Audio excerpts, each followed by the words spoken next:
Hi, this is Paul from Outerloop Coaching and outerloopcoaching.com. I got a big one here for you today. How to release singles and get new fans. I wanted to use 3 examples of artists that I've recently fallen in love with based on a single song and how it happened. Plus, one way that it's never happened, but I see artists making this mistake all the time. So here we go. The first artist, I'm going to name names. The first artist, her name is Anna of the North. Amazing, amazing new artist. I found her via an algorithm. I punched in another artist that I really liked in a Google Play Music or Spotify or Apple. All of the major streaming services have this available now. I personally use Google Play Music.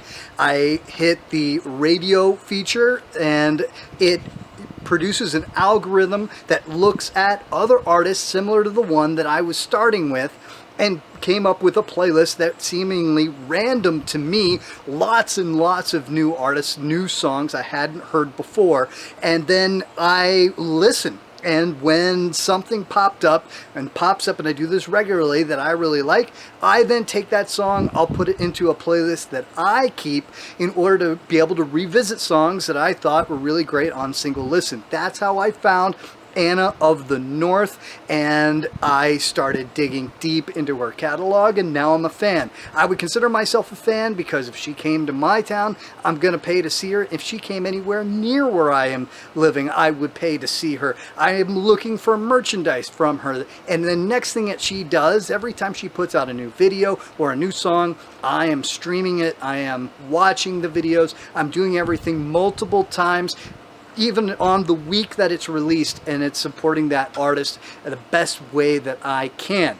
A second example, this is a very traditional example of how you find a new artist. I was talking to a friend, and we were talking about artists that we just are absolutely head over heels for. She recommended an artist named Dermot Kennedy. You may have seen Dermot Kennedy lately on some of the late night shows and that sort of thing. He's starting to get real buzz, but at the time I had this conversation, it was a friend who she was traveling all over the world with a bunch of friends of hers just to see Dermot perform, even though she lives in the same town that Dermot comes from, and she goes obviously to all the hometown shows.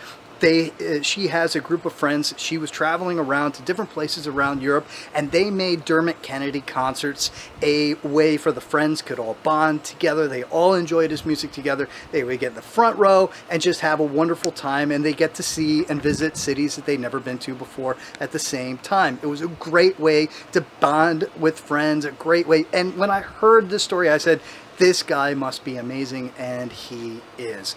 And I listened to one song she recommended, and I was blown away. Now, same thing. I am a fan. Third example of discovering a new artist based on a single song. This is an artist called Urban Cone from Sweden. Unfortunately, Urban Cone, as best I can tell, are not around anymore, but they were new to me as of a few weeks ago. And the reason that I found Urban Cone is I'm a fan of another artist named Toby Lowe. And Toby Lowe, and I'm not even sure if that's how you pronounce the name, Toby Lowe is a featured singer on a song by Urban Cone. When I heard the song, I had to find all the stuff that Toby's been performing on. And so I found this song, heard the band underneath her voice, went, oh my goodness, this is amazing. I have to hear more, and I've become a fan of Urban Cone. Unfortunately, too late to be able to enjoy their career in real time, but yet that is a third way to discover a really great band. It's a great way as a band to try to find new fans, guest artists, and I've talked about that before. You will be able to at least get listens from mega fans just because they're performing on your track. It's worth the investment. It's a great way to, well, it brings me to my next point, launching above the line of super credibility. I talk about this all the time in my blogs, my emails, my videos. Super great advice from a gentleman by the name of Peter Diamandis. Just Google Peter Diamandis, Launching Above the Line of Super Credibility, and you'll see his brief YouTube video. It's only about 2 minutes long, going through the details of what this is.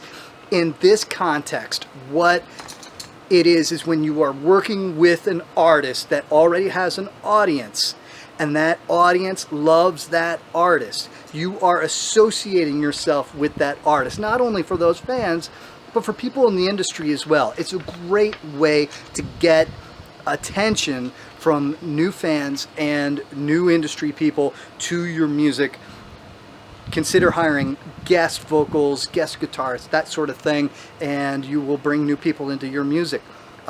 Launching Above the Line of Super Credibility is a reason why I don't like the idea of advertising in order to try to discover new fans. Personally, I have never found a band that's advertised to me that I've clicked with or that I even really try. I believe that advertising on Instagram, Facebook, Google, that sort of thing, is a waste of time most of the time. It's certainly a waste of money and a waste of time for trying to get people who are completely uninitiated. You will spend a ton of money getting views of the ad, and very, very few people will click on it, will listen to the music. And the reason is you are not launching above the line of super credibility. You are not associating yourself with greatness. You are in an ad. It's a terrible way to try to make and generate new fans. It's a great way to get to fans that you've already had. You want to get them activated. You want to get them to your shows. You want to get them to listen to your EP or your full length. You want to get them to watch the YouTube video. You want to get them to purchase merch. That's a great way. And you can use Facebook Pixel and use Google AdWords in ways in order to focus your attention directly on those people and those people alone. But as for getting new fans, I believe it's a waste of time and money. Don't bother with it. Recap: 3 great ways to get new fans with your newly released single. The first one is algorithms. Get on the playlist, get the attention of the algorithms, get associated with other artists just because your fans are listening to you and other artists just like you. And another way is those guests as another way to cheat the algorithm as well. That is going to get you listens from people, and when you're great, they're going to click with you. Second one is friends. Word of mouth. Encourage. Make your concerts an event. Make your shows something that people bond with. Make it something that they want to share with their friends. Make your music something that they want to share. And the third one is guest vocals, guest advertisements, guest guitarists. Getting special guests on your songs is a great way to get new fans. The way to not do it, I believe, don't bother with advertising. So I'll see you next week. Once again, check out the blog at outerloopcoaching.com. We got tons more information, free ebook, all that stuff. And yeah, come on by and we'll hook you up and get you emails once, twice a week, which is more and more great information like this one. Please like, please subscribe, and please comment down below. Have you got another way that you've turned on new fans that's worked for you? Please share it with everybody down below. All right, until next week, I'm Paul from Outerloop Coaching. See ya.